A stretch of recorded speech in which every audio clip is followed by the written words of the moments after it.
Tapos ang kayo sa nails? Ito na, ongoing. Ano ba yan? Make sure po hindi rin po tayo, lumalagpas-lagpas sa mga cuticle area. Extension.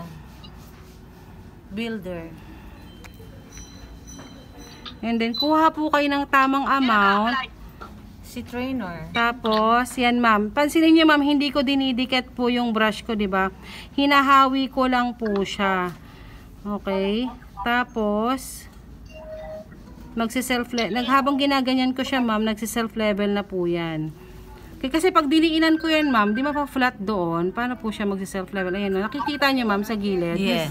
Nagsi-self, yes. So ma'am, mag-slide siya automatic. Yes, mag-slide siya. Kaya kailangan muna ma'am na i-overlay. Kasi pag hindi mo in-overlay, saan siya dudulas? Correct. Kailangan niya ng Dulas. Sabi ko na nga, perfect ka talaga. So pag dumulas, hindi naman siya lalampas dito. Hindi ma'am, basta titingnan niyo lagi ma'am. Titingnan niyo siya lagi. Hindi mo lagi, hanggang doon lang yung dulas. Yes, kung hanggang saan lang siya dapat dudulas. Sa saring mo. Sumubra sa dulas, may lapas-lapas. Panood ako Yes, ito na nga.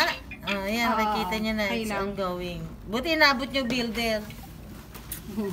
Ayan, na. Tatanggalin ko lang yung sticky layer. Tapos ipa-file ko. Ito ma'am, last file and shape po siya.